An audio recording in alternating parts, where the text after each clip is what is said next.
This is Kurt DeVille with Counterpunch Boxing News.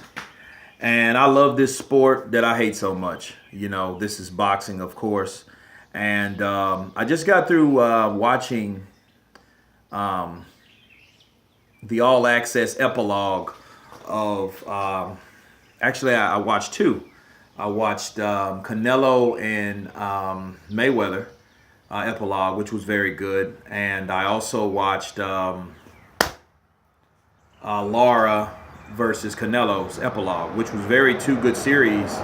You know, they had some good reviews on both of those shows, you know. And I'm really glad they did a epilogue. They used to have a 360. I remember when Pacquiao fought Sugar Shane, it was called Showtime 360, but now it's All Access, of course, because Mayweather created that when he came to Showtime for his multi-million-dollar deal with them.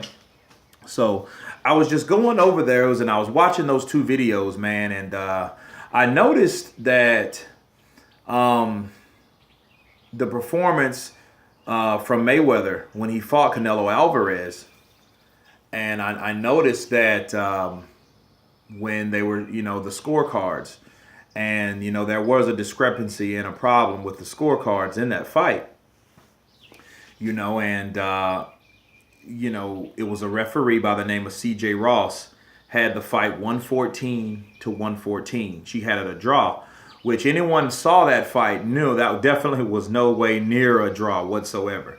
You know, and it was a lot of investigation about that. And, you know, the end result, C.J. Ross had to step down as a judge. And she never can, you know, and I don't know if she never can judge again, but however, she stepped down, so she hasn't judged a fight since that point. So, you know, and I looked at that fight, you know, and I was like, that's cool, you know, justice really was served, but it was a great urgency that some investigation did take place, you know, because of that because of that weird judging, you know. I mean, you have these judges scoring it like, you know, 117 to 111, you know, 110 to, 117 or whatever. You know, you have you had these lopsided, you know, scorecards, and then you have C.J. Ross thinking, hey, I had it even. But then why did she step down? You know, I mean, if I was a judge and I know I saw a fight honestly and I ruled it and judged it honestly, you know, I would fight. I wouldn't step down, but she easily stepped down. So that tells you that it was something that was shady going on by Golden Boy. So, saying all that, you know, after that, I saw the Lara Canelo epilogue, and I saw that fight took place, and it was a similar fight, you know, like the Mayweather Canelo fight, but you know, it was a lot of rounds in the Canelo Lara fight that could have went either way. However, you know, you have to land punches to win rounds. You know what I mean? And at the end of that, you know, they had another discrepancy in the scorecards.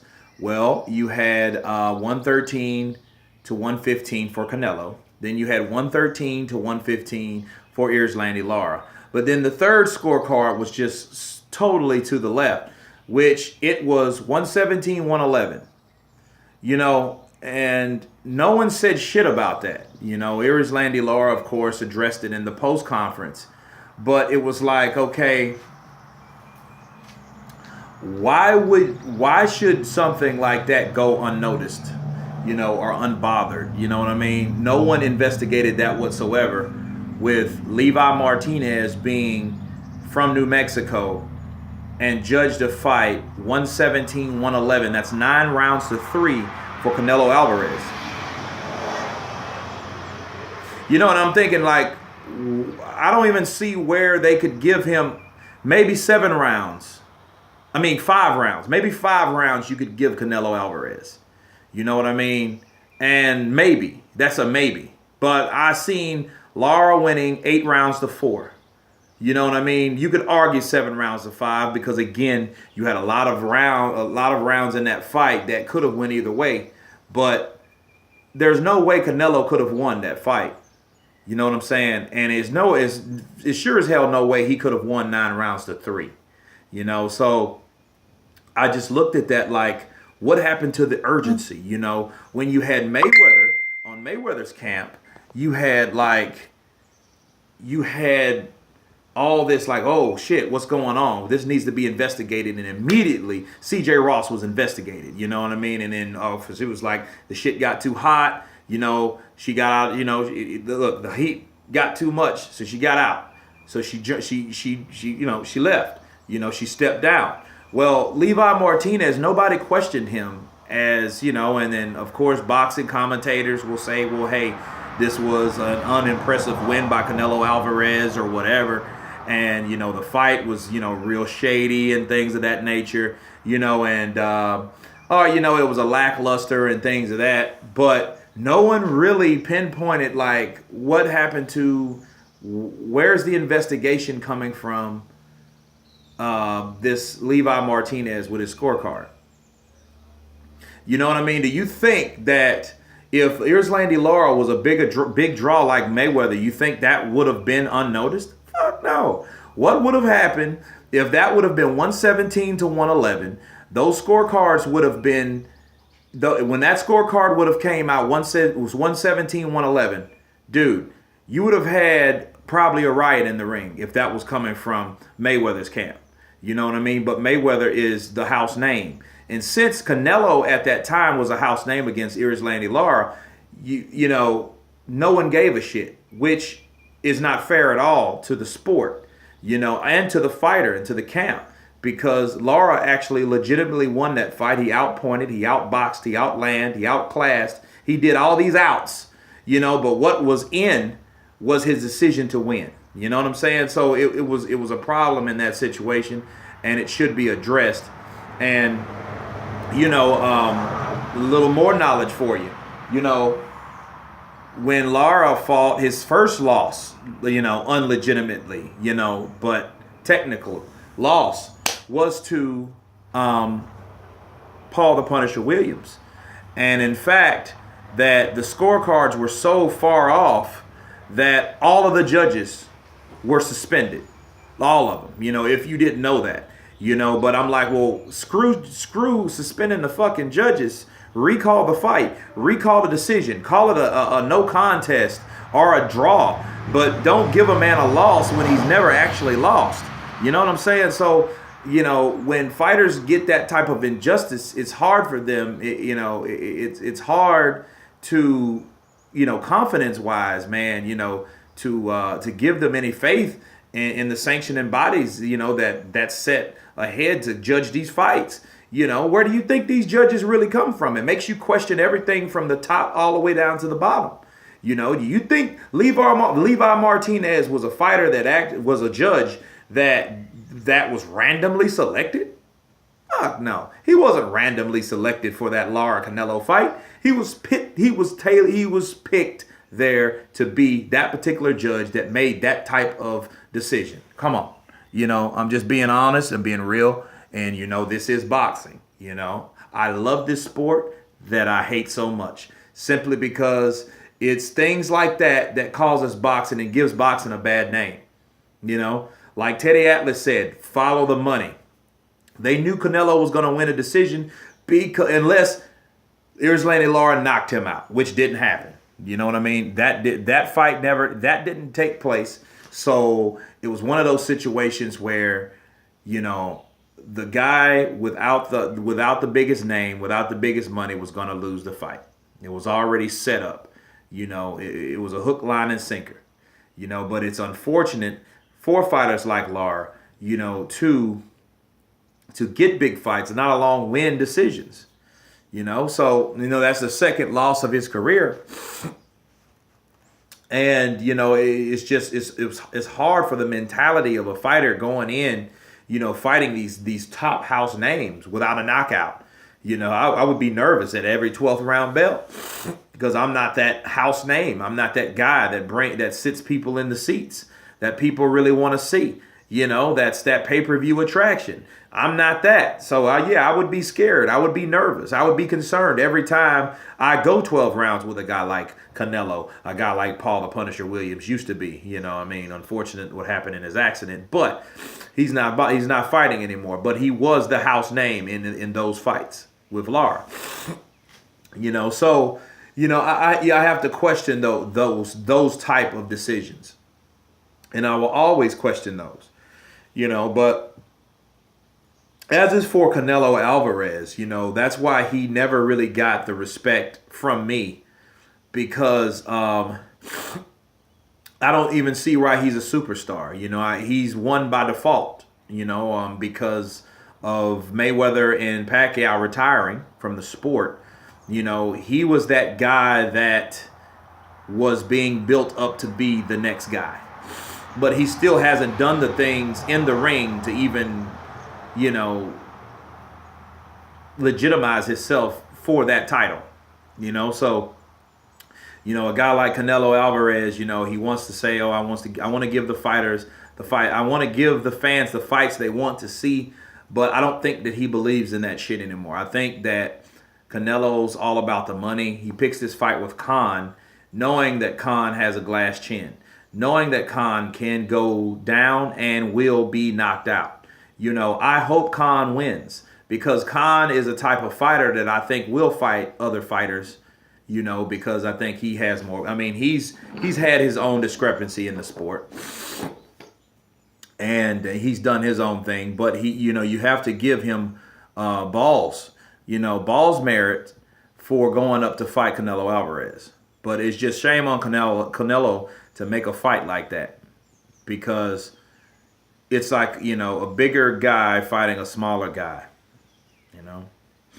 But again, I look at these type judges, and, if you look at those two Canelo fights, you can't help but to compare those fights with some type of judge making some crazy lopsided decision in scoring, on these fights. And you just got to wonder why. Like, is that a coincidence? Like Golden Boy, It's like Oscar De La Hoya should be ashamed of himself if that's the reason, which I'm believing it is the reason. If you have a scorecard, okay, if your fighter, you're saying number one fighter has a weird, bizarre scorecard on each fight in these big fights, and there's no explanation on why these judges scored it the way they scored it, and that's your boy, and that's your promotion, you got to look at the promotional companies. Judges are known to be bought all the time. CJ Ross, she stepped down. You know why she stepped down? She didn't want to be further investigated. She made a statement, I seen the fight going 50-50. So she judged it the way she judged it. However, Levi Martinez never got any type of scalding or any type of investigation on his part, which was weird. So you can't help but to notice that is the reason, that is coming from the reason, and exclusively from Golden Boy, from Oscar De La Hoya. So if anything he learned from, any promoter, it wouldn't be the promoter that he was once with, which was Bob Arum, but Don King. Because, he reminds me of, that's something Don King would do, and it's like, it's revenge on, times that Don King's promotions has done that to him. Think about it, the Trinidad fight, everyone knows that De La Hoya outboxed Trinidad for the first 8 rounds. I'm just being honest. But he lost the decision. So you look at it like, I guess he's figuring in his head, well, wow, I that was shitty that happened to me, but now me as a promoter, I'm going to do the exact same thing that Don King done to me, So I guess in his mind, it's payback for being just as shitty and just as corrupt as Don King, in the sport of boxing. The sport that I love, that I hate so much. You know what I mean? So those type of things go on in the sport of boxing, and it's hard for a guy like Canelo Alvarez to ever lose a decision.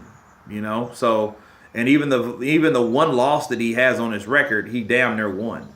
You know what I mean? All that fight had to be is a little closer or close enough for someone other judge to say, well, I think Canelo did enough to score, to win. And it would have been a total situation, and Floyd Mayweather would probably burnt MGM Grand down to the ground. You know what I mean? Because he would have been infuriated because of the injustice in that department, because he was already super pissed when he seen that 114 scorecard being announced. So again, these type fighters that have these fights, that are not the house name, not the big star, are always in jeopardy of injustice, in the sport of boxing.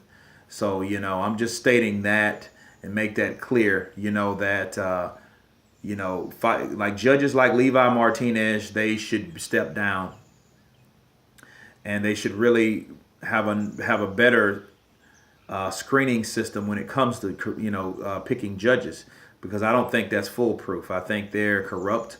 I think they are bought. I think they are paid to score a certain way with fights. This is Vegas. A lot of those fights do happen in Vegas. A lot of Canelo Alvarez's fights are in Vegas. You know what I mean? So you have to ask yourself, what takes place in Vegas? Gambling. So, I mean, it's all a gamble when you're dealing with fighters and betting and all that, So,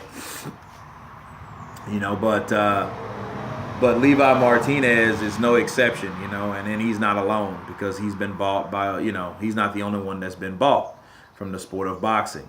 But, just for merit reasons and integrity reasons on Canelo's behalf, I'm sure Canelo read the tabloids about fighting Lara. Just taking the Lara fight primarily is not good enough. Everyone gives Canelo credit for just taking the Lara fight. But you got to win the motherfucker first. You know what I mean? You got to win it too. You can't just, you got to give Canelo credit because he didn't have to take the fight fighting Lara.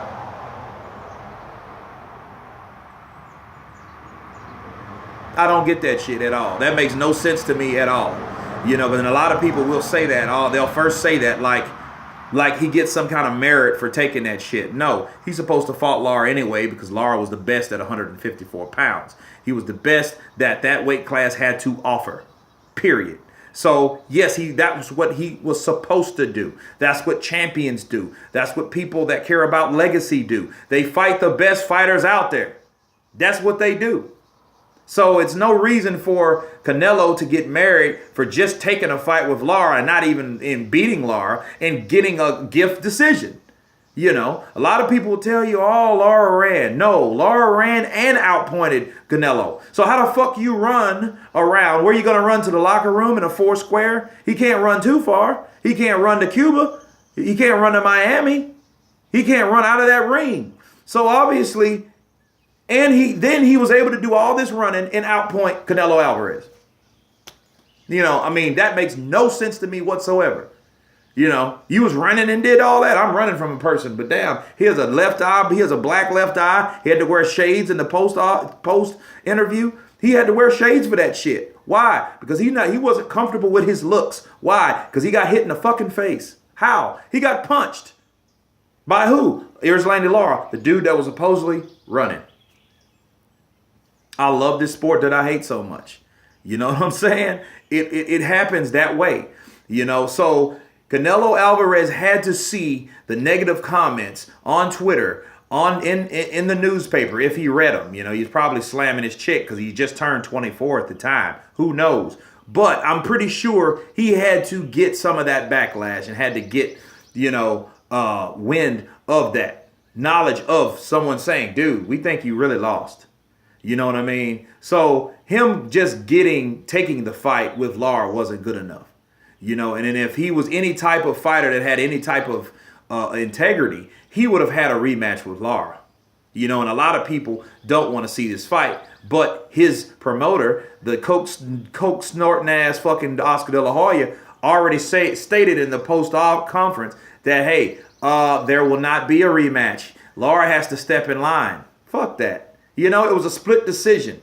You know what I mean? Everyone with a split decision, you know, legitimate split decision, fought again. Right? If Pac-Man and Oscar, if Pac-Man and Mayweather was a split decision, you know that Pac-Man and Mayweather would have been a split decision. There would have been another fight in September. Bottom line, guaranteed, 100%. Because people would have talked and people would have pissed and people would have moaned.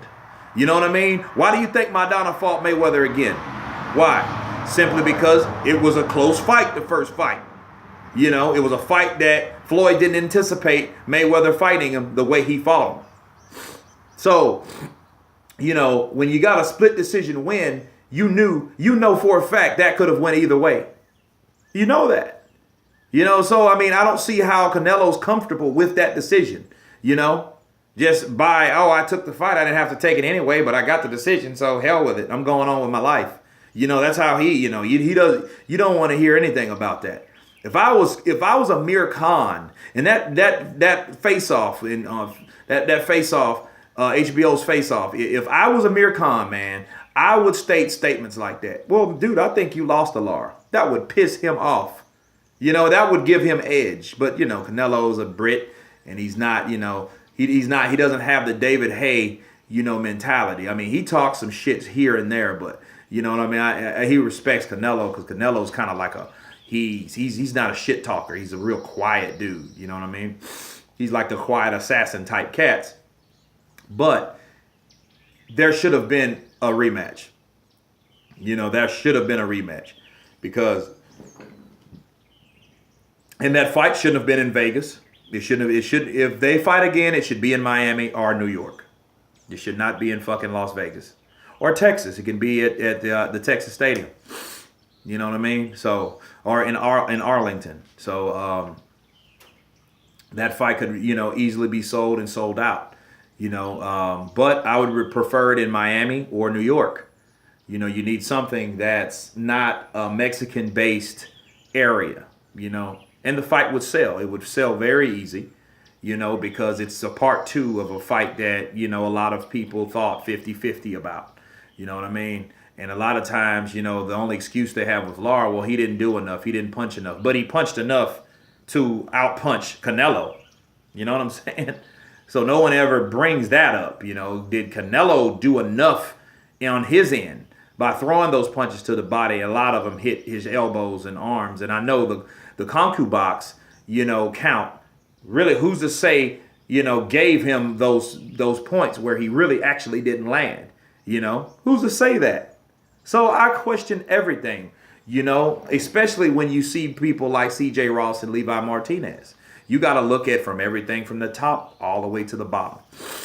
You know, so this is me wrapping it up. From the sport that I love, that I hate so much, this is Kurt DeVille with Counterpunch Boxing News. Please subscribe to Fresh One Media. Peace.